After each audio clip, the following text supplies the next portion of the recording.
The big bad Bruins? More like the bad big Bruins.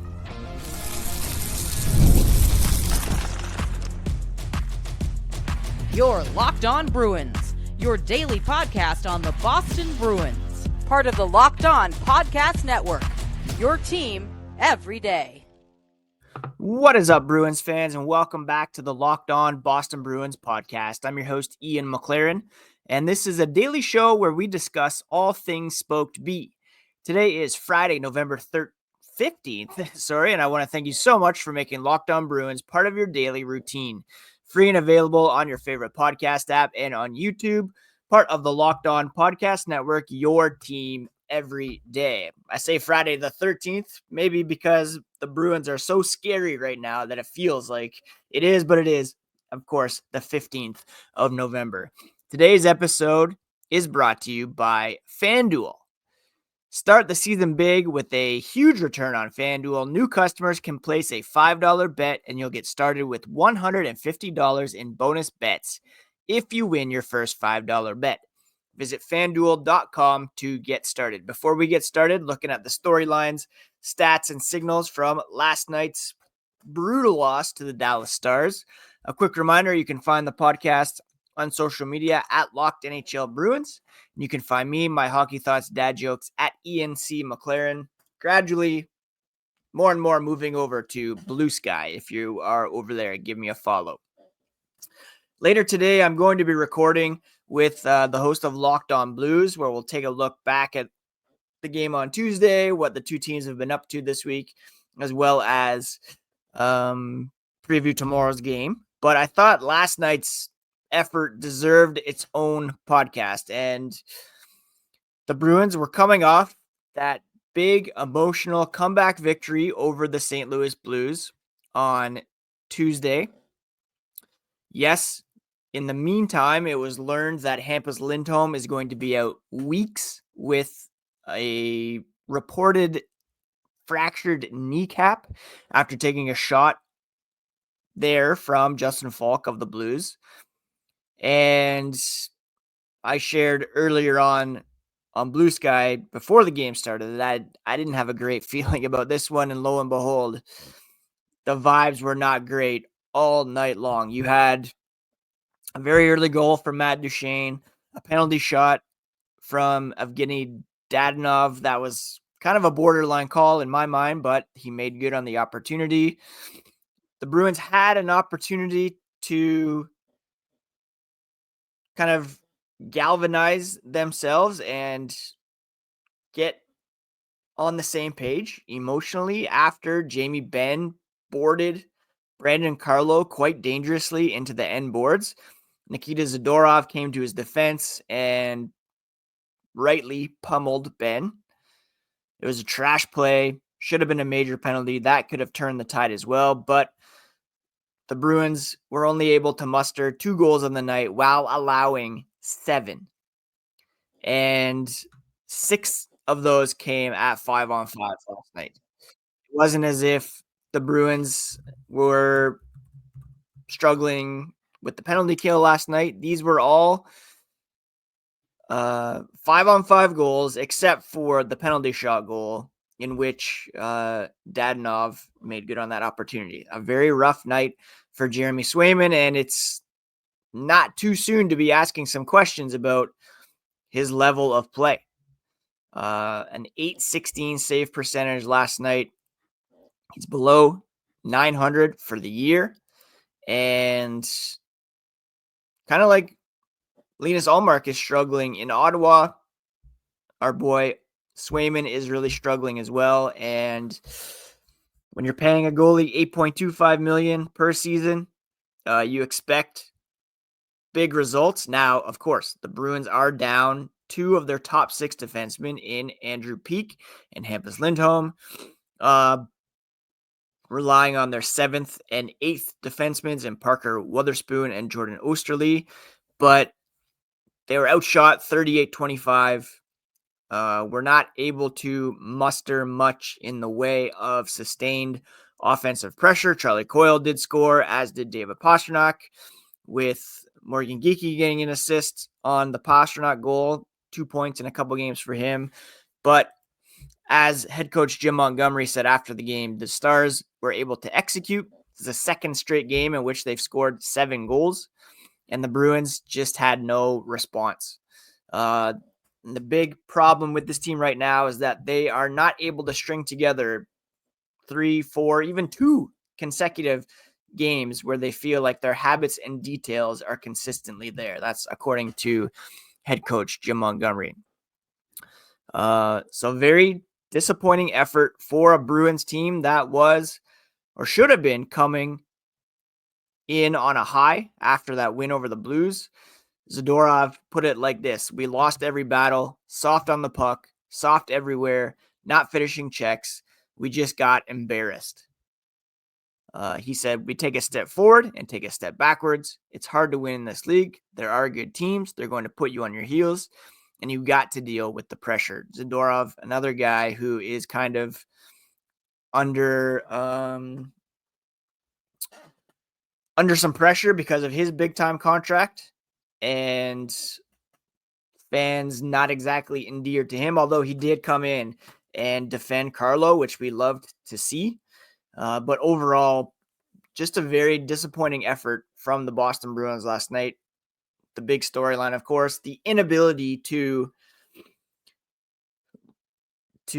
build off that win over the Blues, allowing 7 goals after just allowing 8 a couple weeks ago to the Carolina Hurricanes.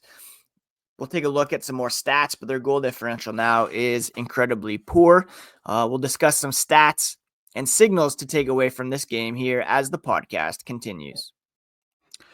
I love a great deal as much as the next guy, but I'm not going to crawl through a bed of hot coals just to save a few bucks. It has to be easy. No hoops, no BS. So when Mint Mobile said it was easy to get wireless for $15 a month with the purchase of a 3-month plan, I called them on it.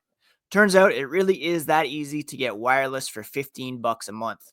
The longest part of the process was the time I spent on hold waiting to break up with my old provider. To get started, go to mintmobile.com/lockedonnhl. There you'll see that right now, all 3-month plans are only $15 a month, including the unlimited plan.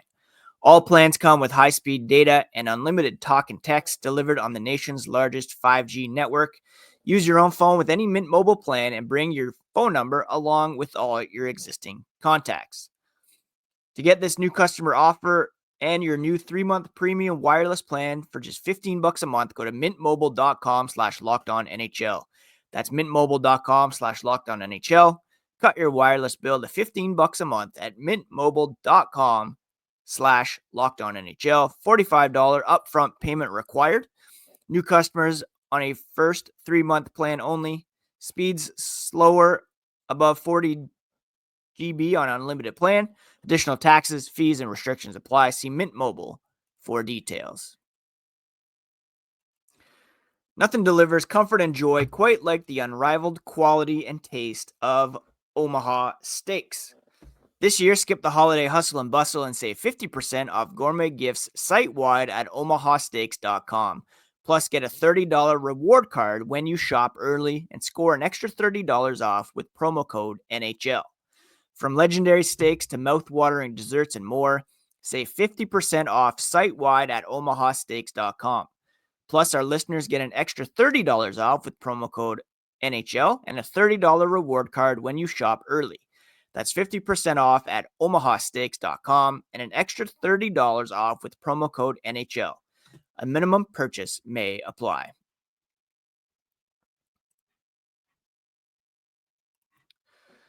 All right, let's discuss some stats from last night's game. Like I mentioned, all the goals were scored at 5-on-5 for the Stars, excluding that penalty shot goal. 51-44 shot attempt advantage for the Stars at 5-on-5, a 34-21 shot advantage. Scoring chances were fairly even, to be fair. 25 for Dallas, 26 for the Bruins. High danger chances were 9-9. The difference was the goaltending. And Jeremy Swayman was a little leaky. There was a few that he could have had that he did not. And it's perhaps time to be a bit concerned about our boy Swayman in net. Very disconcerting to see so many pucks getting past him, and his role in all this can't be ignored. The 7 goals he allowed were a career high. 6 of them again at 5-on-5.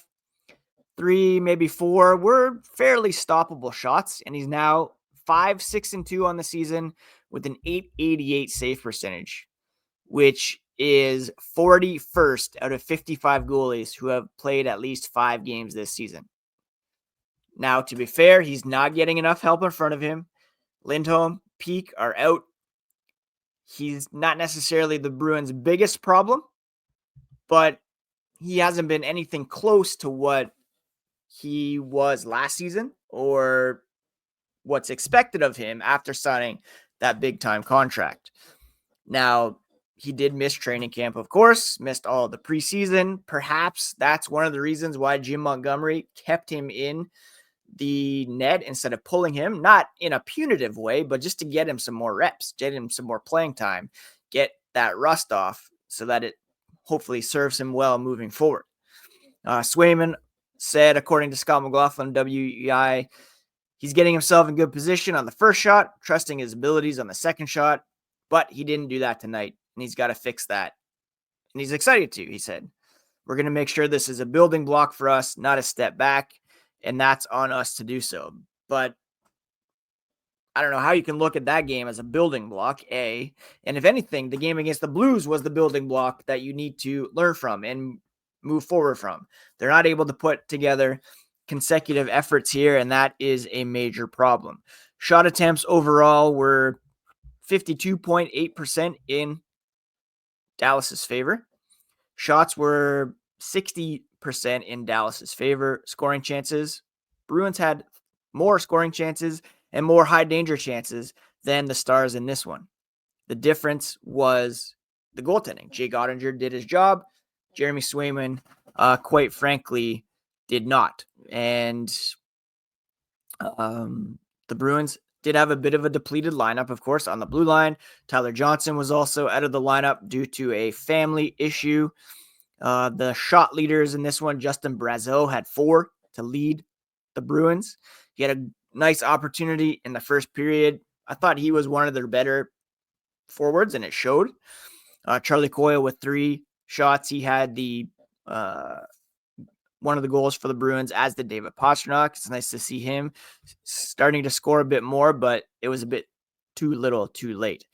Mason Lohrei, Brandon Carlo, each a -3 in this one. Lohrei actually led the Bruins in ice time last night, which is kind of crazy, but that's how it was. -3, 0 shots. He did have 2 blocks in this one. Now, the big stat that jumps out to me after last night is Boston's goal differential, which now stands at -16. If you look in the Atlantic Division, the Bruins have allowed 61 goals, which is second most in the division, and they've scored only 45, which is second fewest in the division. Montreal, they've scored 46 goals. Boston's at 45, but the Canadiens have allowed 70. The Bruins have allowed only 61. But that -16 goal differential, second worst in the Atlantic. It is third worst in the Eastern Conference. And if you look league-wide, it is tied for 4th worst with tomorrow's opponent, the St. Louis Blues. Only the Canadiens at -24, the Penguins at -22, and the Sharks at -21 have worse goal differentials than the Boston Bruins. That's very concerning. If you look at the teams that are legitimate, they are well in the teens, 20s. Winnipeg Jets, even after losing last night, lead at +36. When it comes to where the Bruins are in the standings, it's kind of deceiving because they are still 3rd in the Atlantic when it comes to overall points. But when it's point percentage wise, they're tied for fifth with two other teams. Only the Canadiens have a worse point percentage in the Atlantic. The Bruins are currently 8-2, 18 points in 18 games.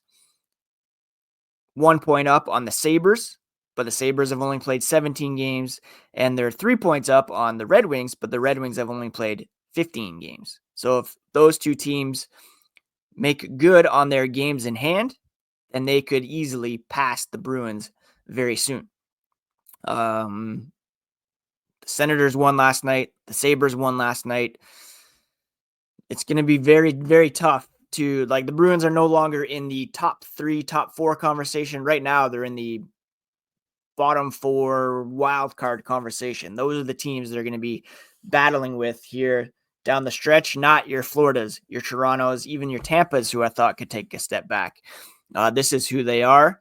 And Don Sweeney he said he was going to prioritize speed in the offseason and that he wanted his team to be harder to play in the postseason.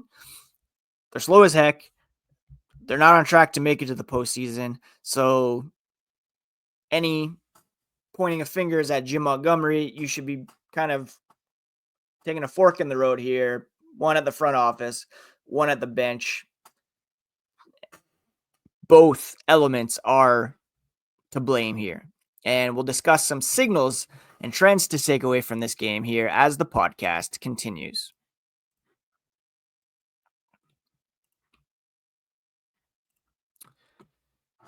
FanDuel is America's #1 sportsbook, and you can get in on the action with a great deal right now. New customers can bet $5 and get $150 in bonus bets if you win on that first $5 bet. The FanDuel Sportsbook app gives you everything you need to place live bets on the NFL, NHL, NBA, all in one place. When you get a hunch in the middle of a game, you can check out the latest stats, view live play-by-play, and so much more on the same page where you place your bets. Visit FanDuel.com to join today. You can get started with $150 in bonus bets if you win your first $5 bet. That's FanDuel.com. Never waste a hunch and make every moment more with FanDuel, an official sportsbook partner of the NFL.